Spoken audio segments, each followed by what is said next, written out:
Alors avec le docteur Jacques Moreau du CHU de Toulouse, nous sortons d'une session sur la qualité de vie dans les Mickey. Une très belle session. Alors tout d'abord, quels sont les messages importants que vous avez retenus ? Bonjour, donc l'essentiel c'est de considérer que la capacité au travail est très mal évaluée chez les patients porteurs de Mickey en France. Il y a des scores d'handicap qui devraient être utilisés beaucoup plus souvent pour évaluer l'aptitude des patients au travail. Donc dans cette étude par exemple, ils ont essayé d'améliorer la qualité du travail en améliorant quelques aspects du travail, les horaires de travail, la proximité des toilettes, tout ce qui est finalement la capacité pour un patient de pouvoir assumer son travail dans des conditions correctes, sans trop créer de jalousie auprès de ses collègues. Alors il y avait une chose intéressante, c'est qu'on a dégagé quand même un profil particulier de patients qui avaient particulièrement des difficultés au travail. C'est ça, alors il s'agit des femmes de moins de 52 ans, stressées. Ce sont celles qui ont le plus souvent besoin d'être proches de leur toilette, etc. Et celles qui ont le moins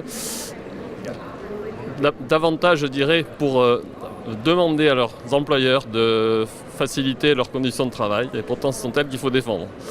En fait, en gros, elles n'osent pas en parler, quoi. Exactement. Elles n'osent pas en parler. Donc l'idée, une autre étude montrait que l'intérêt dans ce cas, c'est de faciliter le télétravail à domicile. Et dans 80% des patients étaient totalement enthousiastes à l'idée de pouvoir faire leur travail à domicile. Et même pour les employeurs, le bénéfice était tout à fait conséquent, puisqu'en fait, on a constaté une réduction de l'arrêt de travail de 50% chez ces patients. Alors, une autre étude très intéressante dans cette session sur la qualité de vie, une étude sur la fatigue. C'est ça. Alors la fatigue, dans les Mickey, on ne sait pas toujours d'où ça vient, on ne sait pas très bien comment la gérer.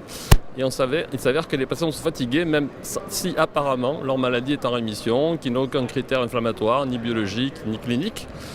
Donc cette étude montre qu'il y a des marqueurs biologiques que l'on voit dans d'autres maladies chroniques, qui ne sont pas ceux des maladies inflammatoires habituelles, que l'on pourrait doser, et qui permettraient de clarifier objectivement le fait qu'un patient soit fatigué pour des raisons biologiques. Donc ces marqueurs sont difficiles à obtenir pour l'instant en routine, mais on va probablement en trouver 2 ou 3 qui seront très performants, qui permettront de dire pourquoi ce patient est fatigué. Alors là, on avance quand même sur la reconnaissance de la fatigue et peut-être trouver des solutions qui sont des solutions médicales finalement à ces problématiques de fatigue.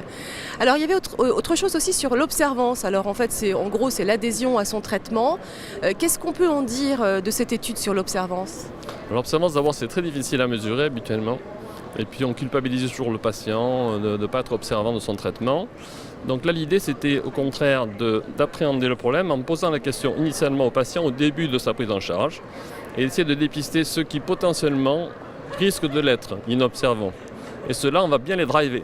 On ne va pas les laisser tout seuls, on va leur téléphoner, leur envoyer des SMS et pendant 1 mois, 2 mois, 3 mois, réévaluer clairement qu'ils prennent bien leur traitement, les raisons pour lesquelles ils les prennent et tout ça au bénéfice d'une amélioration significative de leur maladie. Donc ce n'est pas totalement inintéressant de calculer quels sont les patients qui sont inobservants et de les driver de près.